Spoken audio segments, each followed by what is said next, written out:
Jason. Hey, what's up, guys? It is Brad with College SportsCast.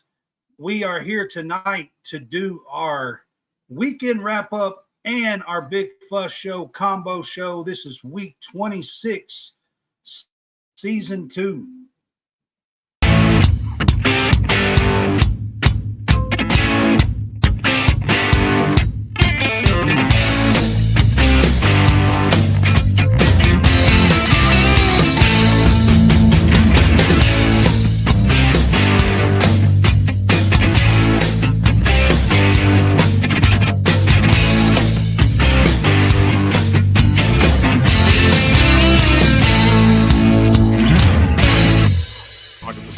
We executed. I heard a fan offer free Dippin' Dots if I blew it. Wanted to have some fun, execute. I had bombs. Stay as a team, execute, give 100%. Dippin' Dots sound good.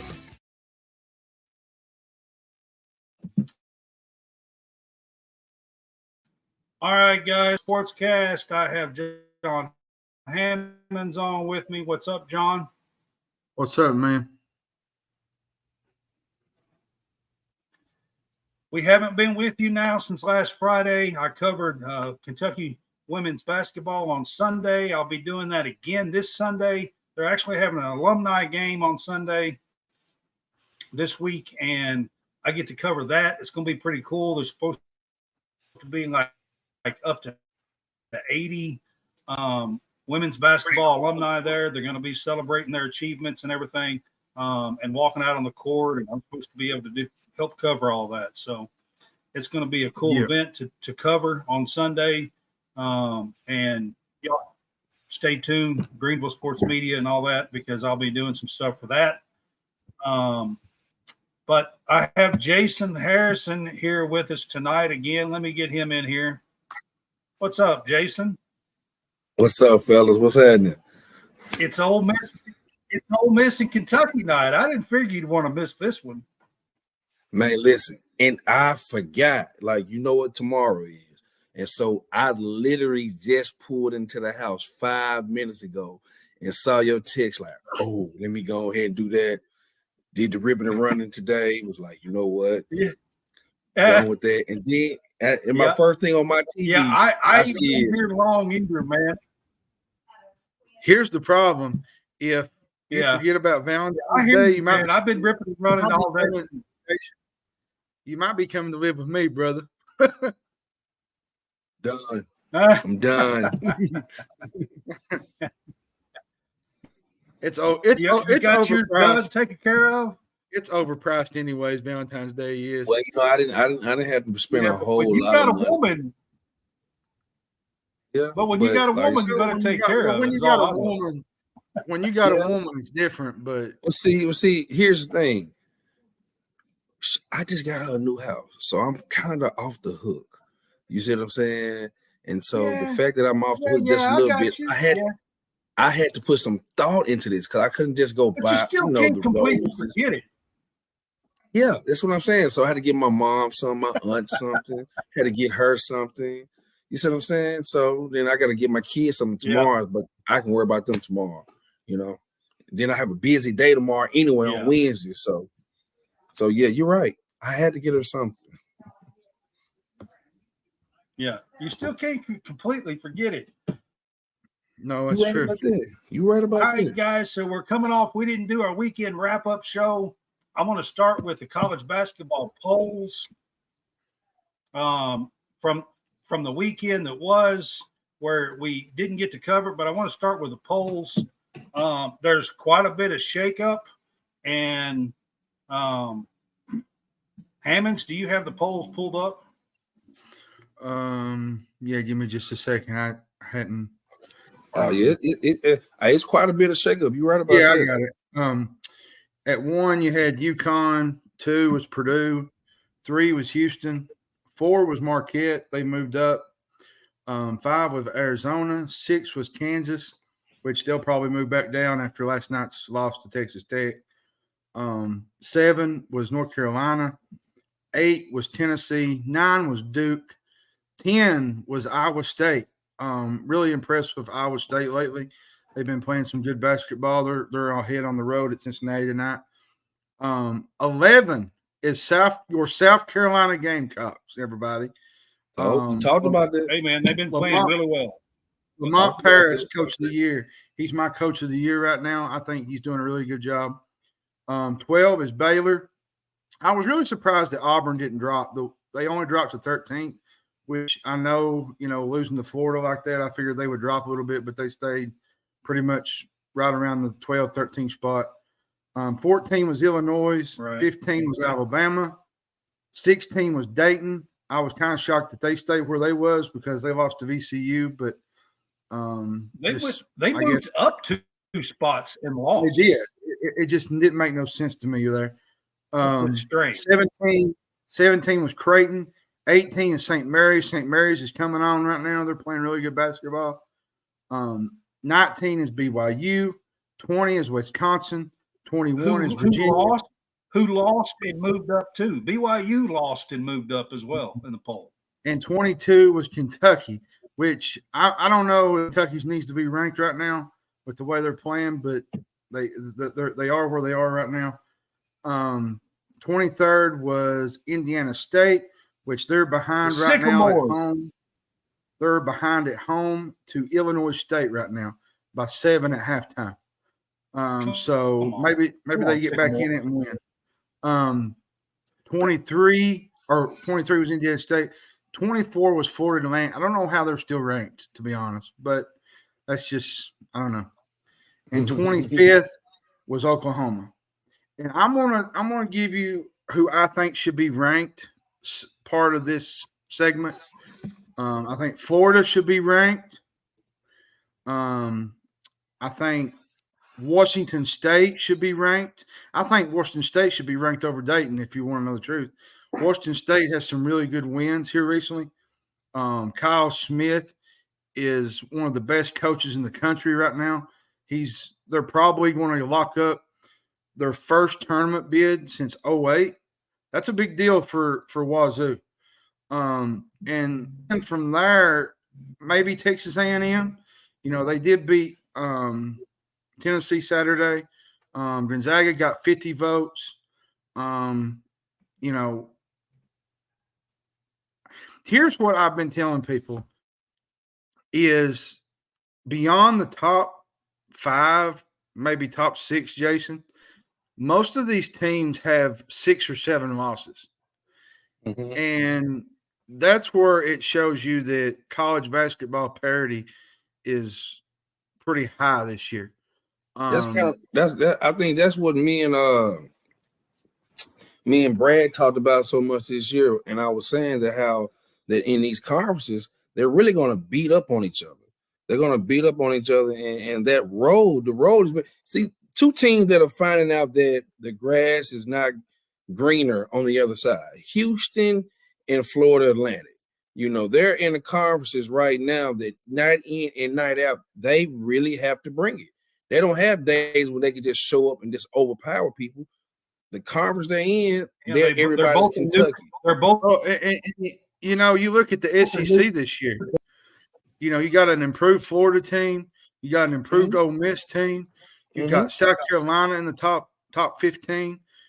Auburn is good again, which I know everybody's they're all going to be out on Kentucky. But listen, I would hate to face a 6C Kentucky team with the talent that they got right now in a bracket.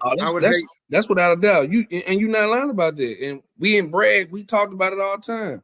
Kentucky is Kentucky, just like Kansas, Duke is Duke, North Carolina. Traditional powerhouse schools. They may be worse than everybody's best shot. Well, see, here's the issue you got, and I tell people this: they're really, really talented, but their defense is not real good. But their offense is good enough to win 2 or 3 straight to go to the Sweet 16. And if you're a team, say like a team like Indiana State, somebody in there, San Diego State, and you see Kentucky in your bracket, Kentucky has not proven. I know that. Not proven in a close game. But the name alone, they can pull it out. The name alone, though, with how much talent that they got, that could give you a little scare in a bracket. Like I'm wearing my hat. I'm still Kentucky, okay? But I'm just telling you, they have not proven that they can win these close games. And Well, they're going to tonight be close they're going to because be. Kentucky play defense. Well, tonight they're going to be at full strength for the first time all year long. Trey Mitchell is out on the floor. DJ Yeah, Wagner's we'll out see. on the floor. I'm still not believing. So, well, We'll see. I'm still not believing. are you like one? All right. Are you I some of want to those? talk about Indiana. You're like some of those conspiracy theorists that believe Bradshaw wouldn't play. I'm still not believing. That's all I'm saying. I'm still not believing. Anyways, I want to talk about Indiana State. They're in the polls this week for the first time since 1978, 79 with Larry Bird. None other than the Larry legend himself is the last time Indiana State was in the polls. And just to give you guys a little bit of taste of what is going on at Indiana State, I know you just gave an update on a score tonight, but they are fifth in the country in points per game. They're averaging 85.6 points a game. They have 5 players that are averaging double figures.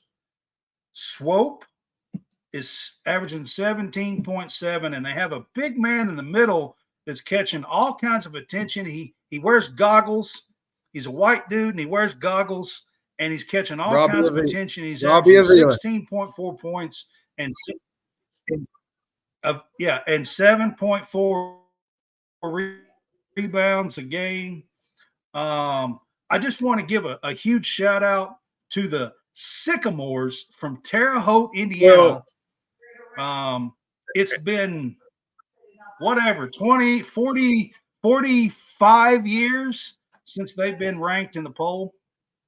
And I'm going to tell you this: there's always that one guy. Jason played in the NCAA tournament.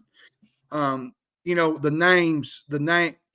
They always do those articles of names to watch in the NCAA tournament, and he's going to be one of those guys that they're going to be putting out there, just because of his goggles.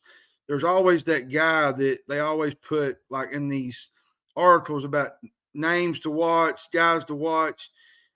He's going to be on the show and he's going to be one of those guys that they want to watch consistently in this NCAA tournament because he can really play basketball. Like he's not he's a slower guy, but he can do things beyond being slow. He can drive to the goal. He can shoot. He's a really good free throw shooter. He can beat his man off the dribble a little bit. So he's got some talent on him, and just beyond him, Indiana State is a team I'd watch to maybe win 2 games and go to the Sweet 16. I'm gonna put it out there, and you guys will probably come back full circle with me. With all of this talk about guys going to the G League and Ignite and all that, for once in a long time, we actually got some kids in the NCAA that just want to play basketball. And even though the transfer portal is out of control still, and this, that, and there, you think about all the top kids. Indiana State team. Let's think about all the kids who decided not to go to college and go get money as a junior and as a senior. The game of college basketball is at a good place right now. And stories like Indiana State is very remarkable. You're talking about over almost 30-something years. But 50-something years. You see what I'm saying? When they're being ranked, so you look at that. That's an achievement in itself. That just shows you that it does not matter where you go. You go where you are allowed to showcase your talent. And to be honest, the women's game is in the same spot too. They're both in a good spot right now. Game is great right now. Mike, it really I watched a really good game the other night. Nebraska and Iowa. Nebraska upset Iowa. I thought, was it Sunday? I think it was Sunday. And Caitlin Clark. Sunday morning. Yeah. Caitlin Clark. To me, Caitlin Clark driving actually. Caitlin Clark she's the face of college women's basketball right now. And there's talk now to where she might even come back for another year because of NIL.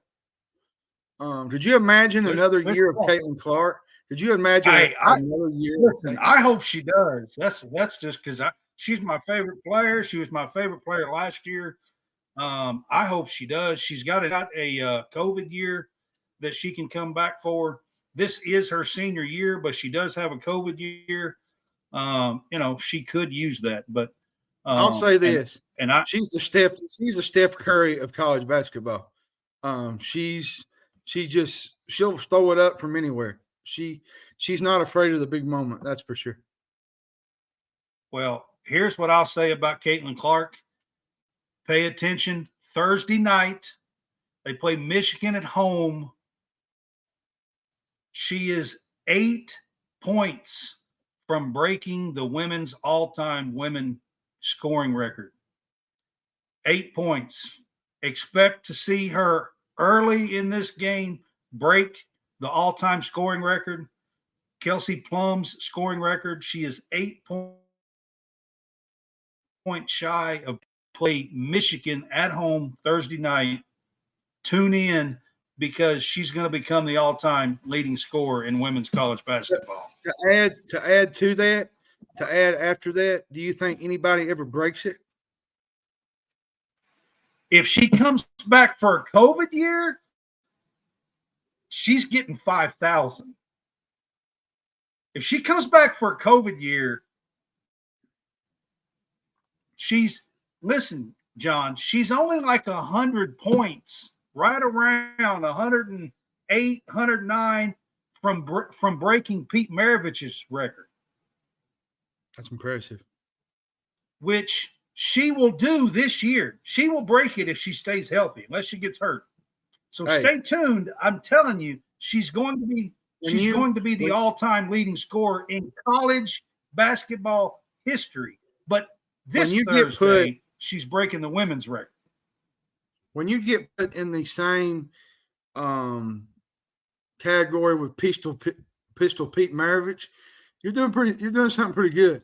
Like that's what I'm telling you. You're up there. That's what I'm telling you. She's only like 100 some points shy of Pistol Pete. Yep. Man, let's be honest. Let's be honest. Night, Bill Self. He's saying something real quick. Jason, what's? I was gonna say, let's be honest. If Pistol Pete had a 3-point line, if Pistol Pete had a 3-point line, his record would be unattainable. I'm gonna leave it at that. Well, yeah, and if he had his 4th year, he didn't get to play as a freshman either. So yeah. But I mean, All right. So last night, Bill Self, 21 years into being the coach at Kansas, was ejected for the very first time in a ball game last night. And Kansas gets blown out on the road at Texas Tech, lose by 29. They only score on. Kansas is 7-5 in the Big 12. Man, for me with the Kansas, I've never seen a team that can play like they do at home. And then, they go on the road and they look like the Detroit Pistons. Like, it's – which I get, playing on the road's tough. Hunter Dickinson had 5 points last. Which I get, like you say, playing on the road's tough. You're not going to win many games on the road. But there's a lot of teams that do win games on the road. But they seem to can't never win on the road for some odd reason. And let's be fair, McCullough was out. They've had a couple guys injured.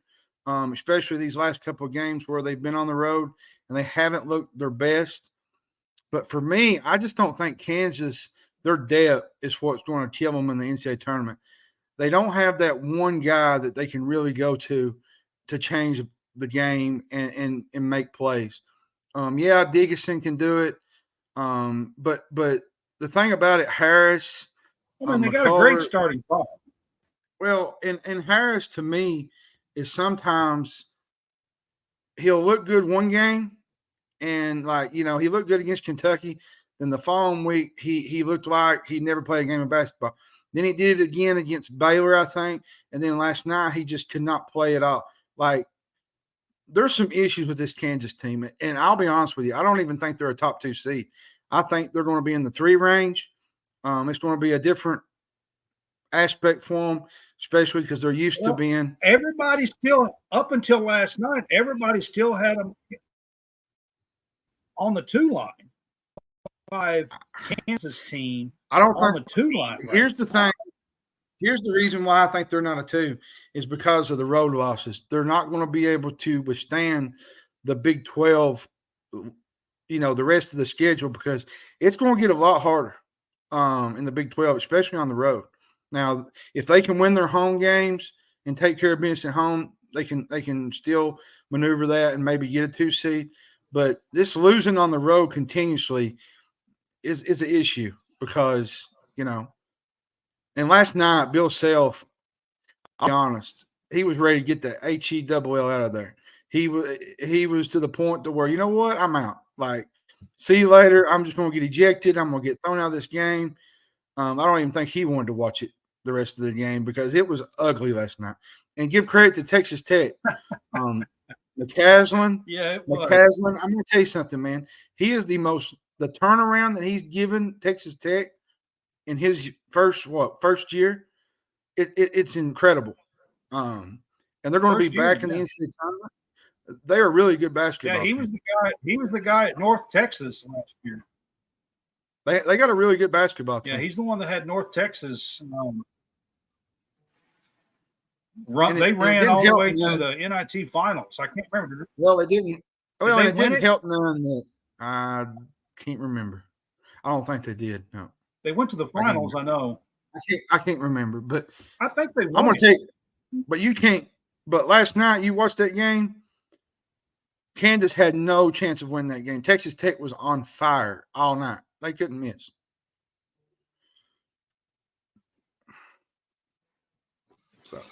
Well, they had one player that was 12 for 12 from the field and had 30 points. Yeah, for 12 is about as good as you can get. Isn't that right? They couldn't miss last night, man. That was unbelievable the way they played. But once again, a top-ranked team on the road in conference play brings out the best in people. Yeah. You can't get much better than 12 for 12, can you? Though I mean, you can't. I mean, if you do that, you deserve to win. I mean, that's pretty efficient right there. Is all I'm saying. Yes, sir.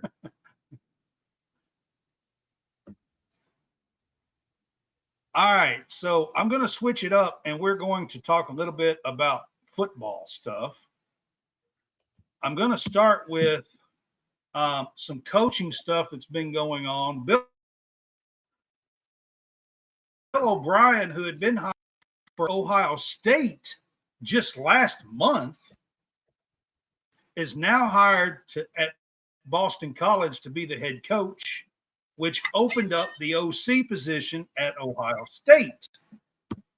And over the weekend, a big surprise, Chip Kelly resigned at UCLA, and within an hour after he resigned, was hired as the OC of Ohio State. So all this was in the works, I'm sure of it. And Hammonds, I wanted to get your thought. Well, and on top of that, Deshaun. Okay. I'm going to get to Deshaun. I'll get to him, but I want to talk about these two first. Yeah. What did you think about Chip Kelly going to, resigning as the head coach to go to OC as the OC of Ohio State? I mean, what do you think about all that? Man, to be honest with you, think about that. Chip Kelly knew he wasn't finna get anybody to come to UCLA. He had to get his name back hot again. And going to Ohio State where you have a different caliber of players that he was not able to pull like he was at Oregon. He couldn't. I think he knew the right ones on the wall. He was not a good fit for UCLA, what he wanted to do. The players, the offense he wants to run. He was almost, end of November, there was talk he was going to get fired, Chip Kelly, out there. So, I think he got out before he got. It's not surprising that. Yeah, it's not surprising. I think, that's not surprising. I don't think that, like I said, he couldn't turn UCLA around. He wasn't that guy for them. And going somewhere else, he thinks that. Think about this. He thinks he is the missing piece for Ohio State to get them over the top. You know what I think? You know what I think hurt Chip Kelly? You know what I think? You know what I think hurt him more than anything, though? Is, he had that great team at Oregon. But I think when he went to the NFL, it kind of knocked him off his perch. Like he wasn't the same coach after that. He made that big fly-by-night thing. Do you think his offense and the way he's run at UCLA, do you think it'll be a good fit for Ohio State? I haven't been all that impressed with his offense since he left Oregon years ago. Now, when he was at Oregon, he was lighting the scoreboard up. He had what was it, Dennis Dixon? I think he had Dennis Dixon ago now. He had 2 or 3 good quarterbacks. Had some good receivers. He's been at UCLA like 7 years. I just don't know what happened from Chip, Oregon to now. Something's changed about him. I don't know if it's the game has changed. You think he finds it with the caliber of talent at Ohio State? I think the game has changed. Like Jason was shaking his head. I think the game has changed since he was at Oregon. Like it's not the same kind of. It's run differently, I'm guessing. And to me, I think when he was at the Eagles, I think he hurt himself more. I think he should have stayed in college. Because man, it's hard. It's hard to say that. It's hard to say, you know what? I've reached the mountaintop. Let me go try to get to another mountaintop. Let me try my chance at being one of the top with the best of the best. And so you had to do that. But the thing about it is he took a job too soon. He came back and got UCLA. If he goes to Ohio State and watch this, he's probably like, yeah, Lee, I should have just waited because I could have been up for the Alabama job. Nobody knew the Alabama job was going to be coming up. And that really wasn't a ripple effect because the guy who won the most ended up getting, the guy who won the most in a short amount of time ended up getting the job at Alabama. He was a high guy. He could recruit. And before, Oregon's offense was all it was. It was Chip Kelly's offense. He was a mastermind. I got Nike behind me, and I got my potent offense behind me. Whatever you want to do, we can do it here. Now, he's at a point in which now no one's coming to UCLA. If you look at UCLA when they play, there's nobody even at the games. And going from Oregon to UCLA, I know. Nobody's at the game. The Rose Bowl was empty when they played. Empty. So if you're looking at UCLA, you're looking at Ohio State, in which they have consecutive sellouts. You pretty much gonna try to do the same thing too, because they can pay me top dollar, and I can recruit. Yeah, but I'm gonna tell you guys. I'm gonna tell you guys right now. He's taking a chance, because if Chip Kelly goes to Ohio State and fails and doesn't do good, his career is done. He's over. It's hard to fail when you got some of the top players in the country. I don't see him. It's hard to fail. Think about that. It's hard to fail. I'm not saying. I'm just saying. Yeah, you're right. I understand that, Jason. I understand that. I got you though. I'm just saying if. All right. So then UCLA hires Deshaun Foster, running back that played for UCLA, great running back. He's been there they hired from within and hired Yeah. Deshaun Foster. I'm gonna say He's early 40s. I think he's early 40s, something like that. I'm gonna say this about Deshaun Foster. I love this hire. You know, he was a freshman running back in '98. When they last won their conference championship. They went to a Rose Bowl, and I think they was in contention for a title until I think they lost the last game. Was it to Miami maybe? Where they got beat in the final game where they had a chance to go to the championship and they got beat. What I liked about his press conference, he said he was going to go meet with the donors, that UCLA was going to be attractive again, that it's going to be a place where players can come. I really like his enthusiasm, and I think he can turn around UCLA with the right people around him, because let me tell you something. Out in UCLA, call me crazy, John, but I think the UCLA job just got harder. I think it got harder. And the reason I'm going to say it got harder is because they're not playing out there in sunny California in the Pac-12 and stuff anymore. They're flying all the way across country to go play with the big boys that play defense in the Big Ten. And I think that's part of the reason why. I think that job just got extremely more difficult. And that mountaintop is going to be pretty steep, if you ask me. I'm not denying it. But if there's anybody that can turn it around, I think it can be Deshaun Foster. You know, he played with Carolina in his early career. You know, he was a really good running back at Carolina, Panthers, that is.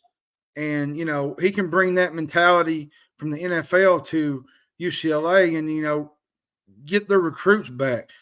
Guys that, I wouldn't put it on the same pedestal as Kentucky basketball in terms of, the mystique and everything. But it's a really big brand in college football.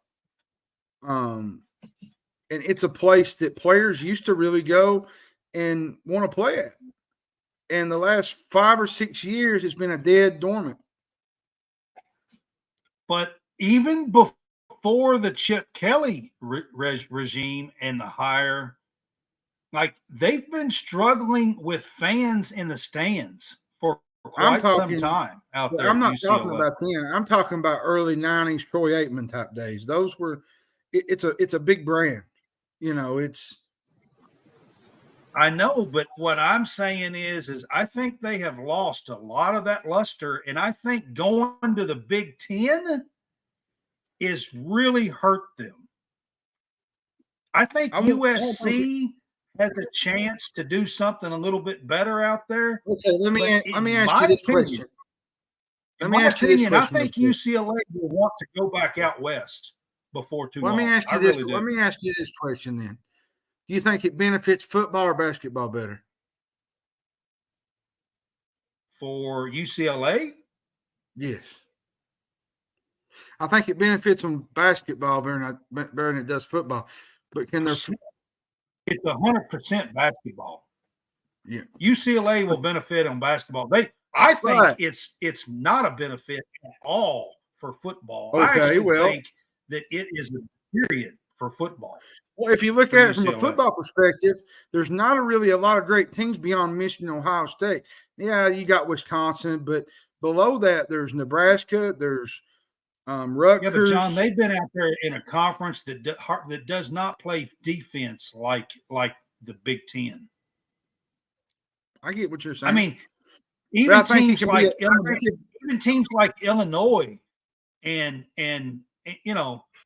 Wisconsin and Penn State, and I mean, there's not teams that play defense out there in the Pac-12. I think it can be beneficial if Deshaun Foster can figure it out and get it together, because he's willing to do that. He's going out, reaching out to people, going to these recruits, going to these donors. Now, a former alumni guy like Deshaun Foster, I think that could be beneficial to a UCLA program that really needs some recharge.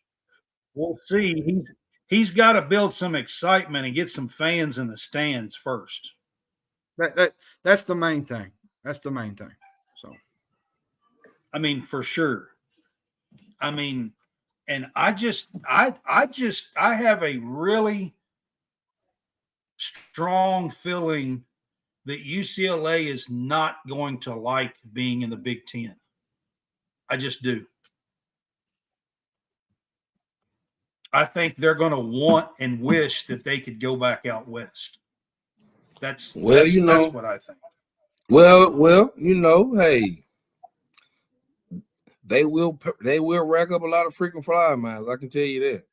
They're gonna have to fly in 2 days early, not just to have jet lag from flights, and stay over some places instead of flying. I mean, can you imagine having to go play Boston College?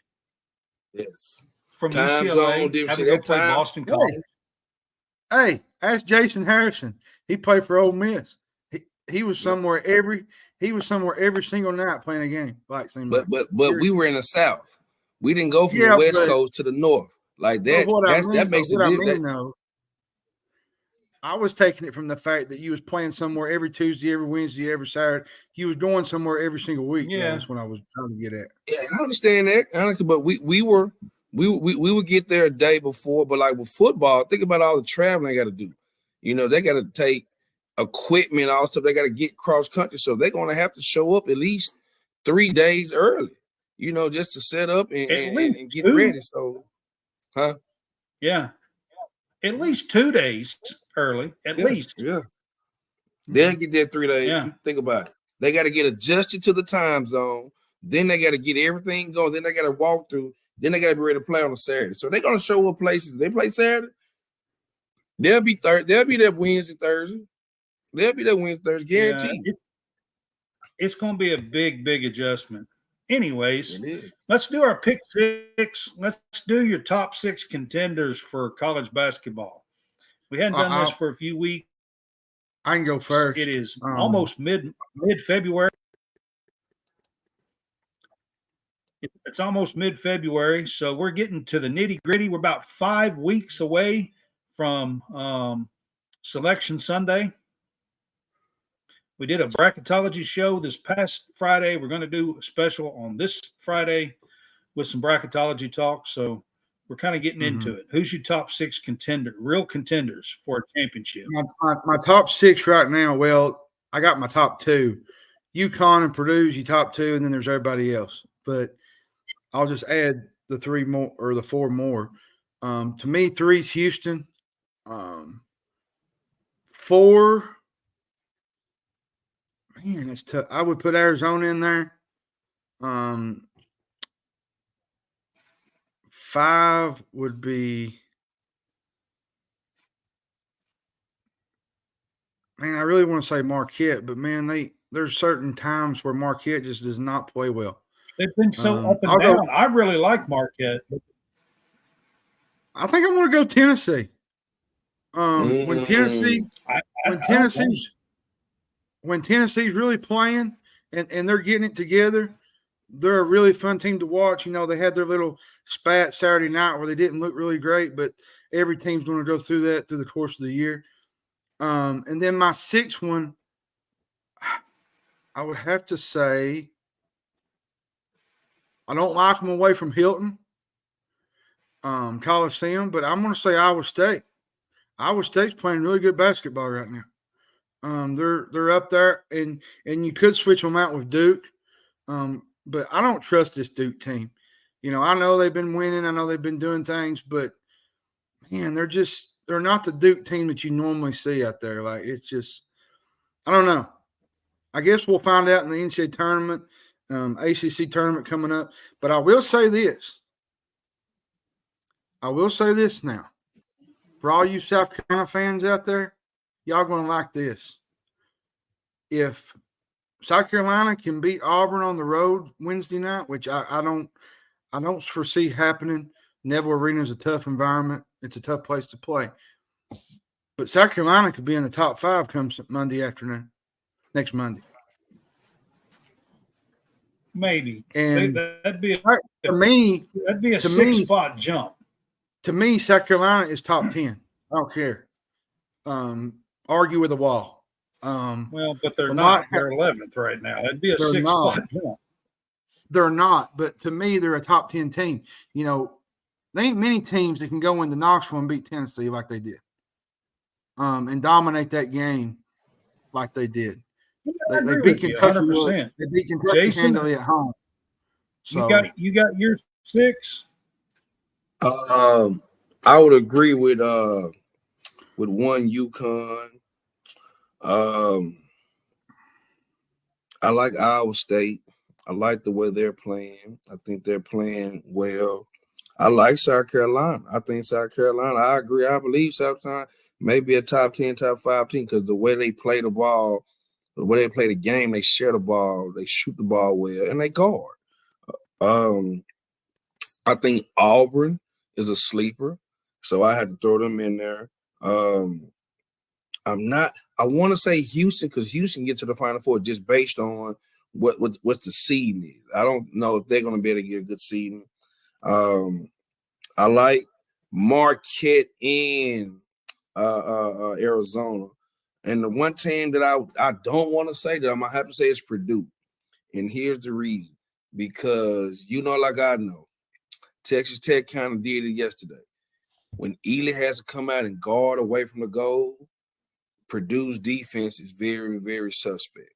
When he has to come out and guard, just like the big fella from Kansas had to come out and guard the 3-point line, then you don't have an advantage anymore. You can't have him back in the bag, So Kansas and Purdue, to me, are a bad matchup away. Now, are they title contenders? Probably so.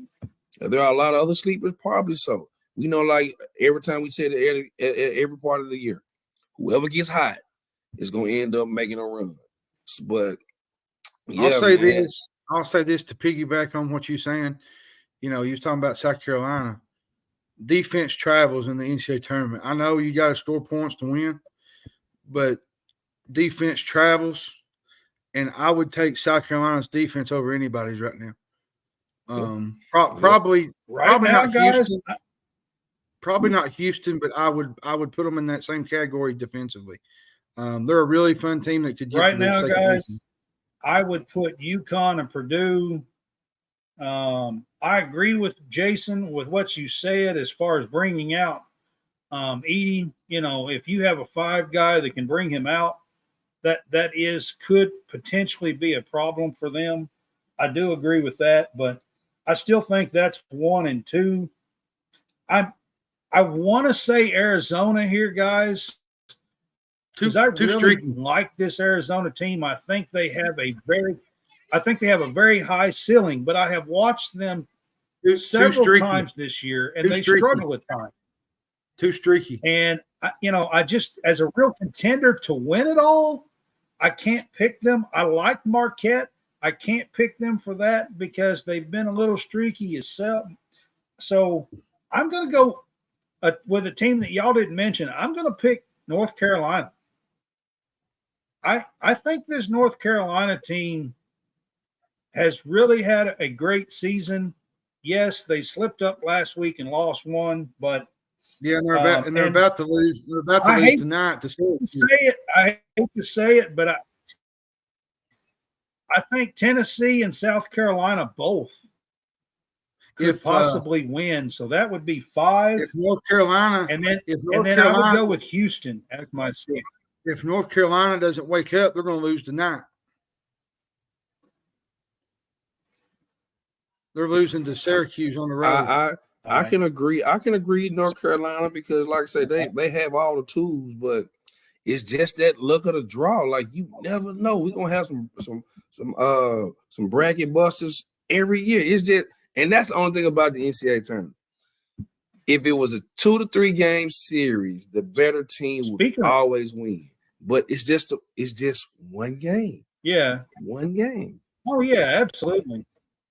Speaking of, and I agree. Scores. All right, John, this is right up your alley right here.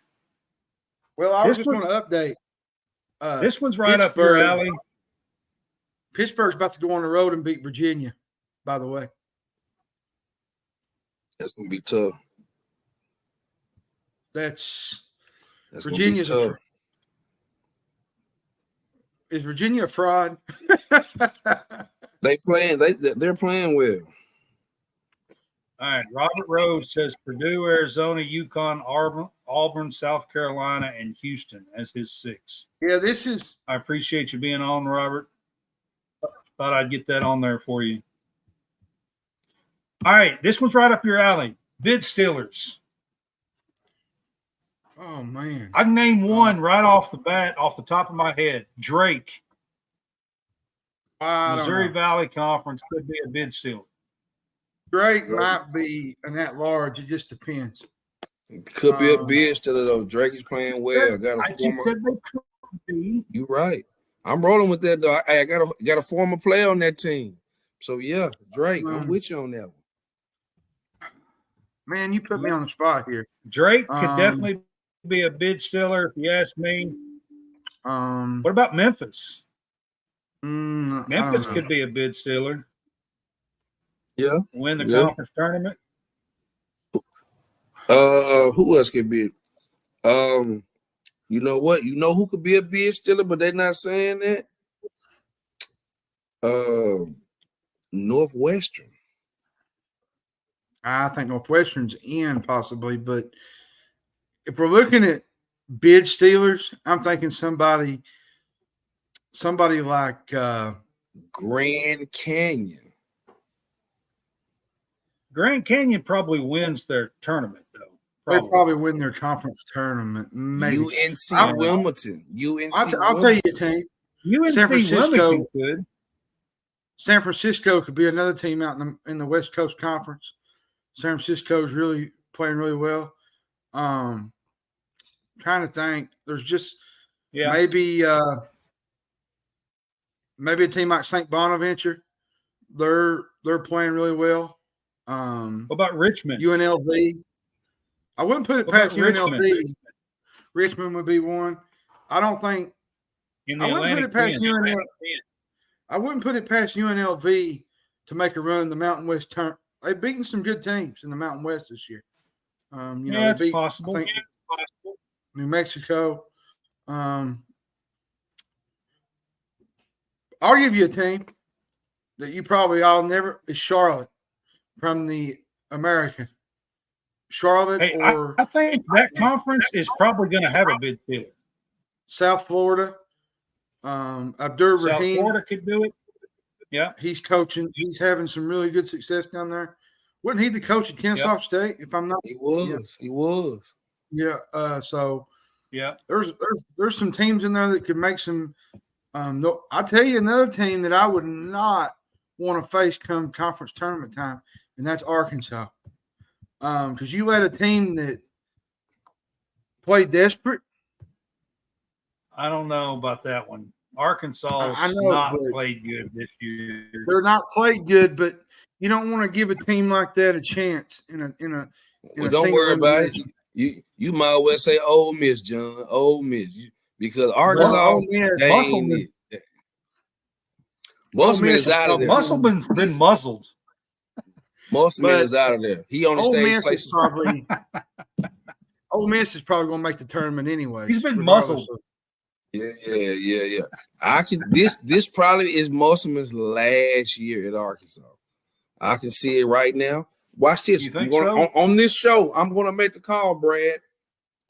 John, you're my witness. Musselman will be at. Hey, you do realize he's been to 3 straight Sweet 16s, right? Before you say this, it won't be 4. It won't be 4. Just saying. He went to 2 of them were Elite 8. Well, you gotta look at the type of players he had. He had NBA players. He had 2 Elite 8s in a Sweet 16 last year. And if you go look at that team, he had NBA players on that team.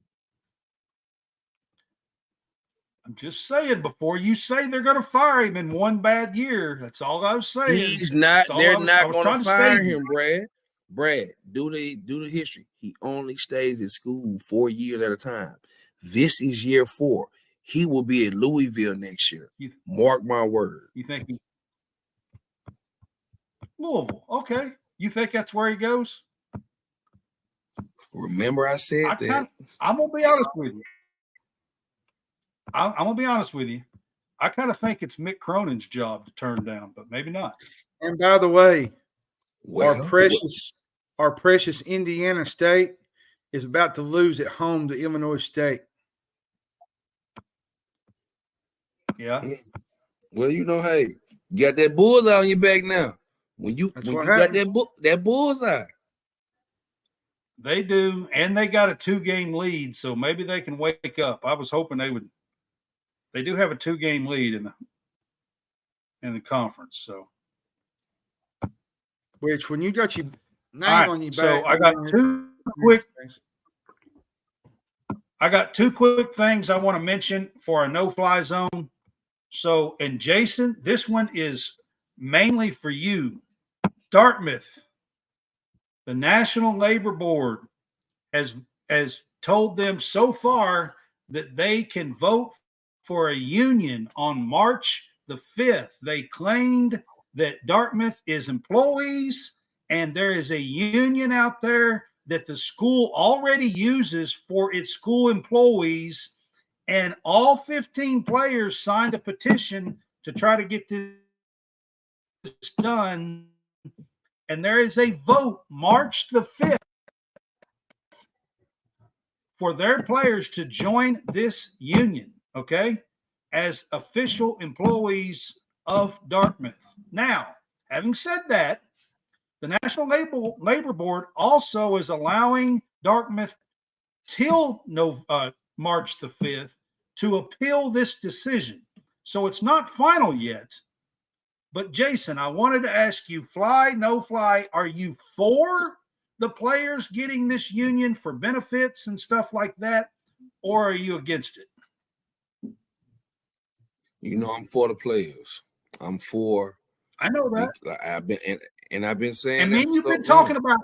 Yeah, we've been talking about it. We've been talking about this for a long. For a long. We talked time. about this last year. Yeah. But as I was telling you, bring it to you, and I told you, man, something like this was bound to happen. To me, they and I said it, they messed up and allowed this NIL to get out of hand. The first of its kind. NCAA has always called them student athletes, and now the National Labor Board is saying that they are employees. But here's my question to you, Jason. I know you've kind of pushed and said that this is a possibility and wanted this. My thing here is if this goes through and they do this, is it possible that they could claim that they're part-time employees and not give them benefits? Well, you have to look at it like this, Brad. How many hours a week do they practice? How many hours a week are they traveling? And so that's going to equate to full-time employees. That's going to equate to them. They're practicing 3 hours a day, right? They're obligated to do things outside of just being students. And so I think you have to work. If they do part-time, I can see what you're saying like that. If they can grant them part-time, well, no, you only part-time, but we don't have to give you benefits. But they're generating money for the university, not maybe a dogman. But see, this is people are paying close attention to this, because if this happens, you know, it's just like it's a monkey see, monkey do kind of thing. Everybody will try and do this. It's going to be, oh yeah. I mean, it's going to just flow through the NCAA and all these schools, especially if it works and these players start getting benefits and everything. I mean, this is monumental if this happens. This will hurt the average high school kid. This was going to hurt, because now you really have to get employees who have experience. And the transfer portal is going to be way more important, because it's going to be hard to bring in. Now, you know, the blue bloods still, it's just going to be harder and harder for high school kids to get to Division I basketball now. And guys are going to stay in school longer because they're going to benefit off having benefit. Can you imagine kids having their own parents? They don't have to carry their kids you're anymore. Part of a union like this, Jason. You'll be under contracts. You'll have like it possibly will slow down all these transfers because you might be like on a 2-year like contract with this. That's not true. That's not true because scholarships are still year to year, and so until they say it's an agreement for 4 years, and if you break it, you forfeit. You see what I'm saying? Just saying so the much possibility would be out there that they could change that to where it's like a contract You're like right. you signed for 2 years, 4 years. The possibilities could I see what change you're saying. I see what if you're saying. I see you what you're do. saying. Yeah. Like this is monumental for college sports, to be honest with you, if this goes through. And I know a lot of people are not paying attention to it because it's Dartmouth and why this is happening out there and everything. Like I know a lot of people aren't paying attention to it, but it is monumental for college sports, to be honest with you. That it is. You're and I wanted to give you a chance because me and you have been talking about this for like since last year, you know. But I told you what it was going to get saying, to. Yeah. So I got to give you all the props on it. Jason's been talking about this and saying that it was going to come down to this at some point. And here we are a couple of weeks, 2 or 3 weeks away, March the 5th, that it's potential that could happen. Now, they are appealing the National Labor Board's decision, but the decision has already been to name them as employees. So they would have to overturn their own decision. Very big, very big, right. Very big. I just wanted to talk a little bit about that. I knew it would be pretty big with him. Former player, played at Ole Miss, and he looks out for the players, and it's something that me and him talked about quite a bit on the show here. John, this one's for you. College Football Playoff Committee is expected to meet on February the 20th. They're supposed to be expected to vote on a 5+7 model for the college football playoff. I think this it's currently a 6+6 model because there were 5 major conferences and then the group of 5, but with the basically right now of the Pac-12, they want to cut it to 5 and 7. So what do you think, John? Well, I'm just going to go real quick on this. I think this would be fine. This would be a fly. I like this. What I don't like is their idea of switching up the March Madness. I think it would ruin what March Madness is all about and the way it's set up. It's sort to me, it's sort of like a participation trophy. That's in a different for the playoff. Oh, I know, but they had mentioned that along with that in an article today, and I don't agree with that. It was mentioned with it. Yeah, I don't want March Madness to be switched, but eventually it's going to happen, and it's probably going to ruin every single thing that's great about March Madness. And I'll still watch it, but it's going to ruin things, I think. But as far as the college football playoff goes, I'm for it. I think it's great because you get these teams that get to play, home games, sort of like an NFL type atmosphere. You'll get that opportunity to get to visit a first round game, like it would be in a NFL matchup, and it to reach the finals. Absolutely, on campus and everything. It's going to be a great atmosphere. Can't wait for great atmosphere for it. So, this is a fly for me. All right, real quick, guys. Final buzzer. Ole Miss. I'm not going to say much. I'm not going to say much. Ole Miss and Kentucky tonight. Real quick, this is the end. Jason's an Ole Miss player. Who you got, Jason? It's at Rupp. And they have not been that first time ever. They've lost 3 in a row at Rupp. Who you got, Jason? Unfortunately, it's gonna be 4 in a row losses. Hotty toddy. We are gonna come in here and kick some Wildcat ass. Here's what I'll say. All right. I mean, I figured I had to put you on the spot here. Well, Kentucky's not played really well the last month. And they're going to be full strength tonight for the first time all year long. Well, they ain't played no. Cal Perry he's being ran out of town like the Wild Wild West. Like everybody, they're trying to get rid of him. Somewhere they're going to have to come up with something eventually down the stretch. Because the more losses that you pile up, the more loud it's going to get. And you're not eventually it's going to wear on you. But like I said, they're going to be full strength for the first time all year. There's a great chance tonight. Ole Miss is a really good team. If you don't know who Jalen Murray is, he's a former St. Peter's guard that beat Kentucky in the couple years ago in the 2022. So he's a really good shooter. Yeah. The only thing I worry about this game is Jason would probably tell you, Ole Miss don't get on the glass as much. They're not real good on the glass.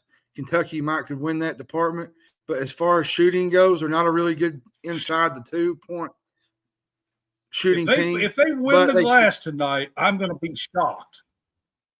Yeah, well, I am too. So, but give me Kentucky 2 points. I think they'll win by 2 or 3 points. So, okay, guys. Quickly, I'm just going to say it. I mean, just like Jason's, going to be hotty toddy. I'm going to say go Big Blue just because I'm a huge fan, always been. But the truth is that the Rebels are going to come for their throats tonight. They've lost 3 in a row. And that's just the truth. They know they're down and they're going to come for them. Play.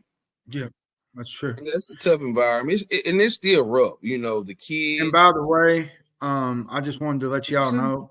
I had to have fun with this one. Out of Ole Miss, Kentucky, you like having a little fun with us, man.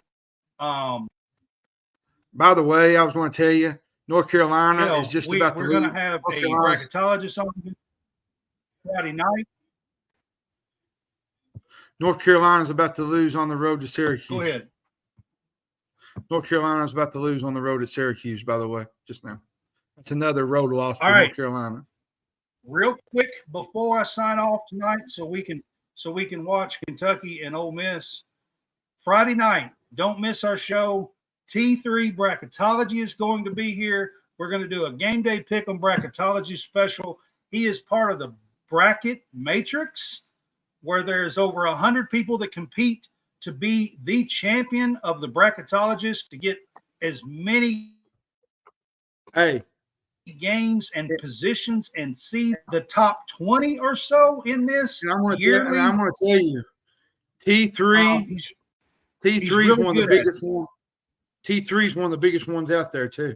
He's one of the biggest outlets that there is. He is. T3, there's a few of them that we know. T3 is one of the best ones that there is.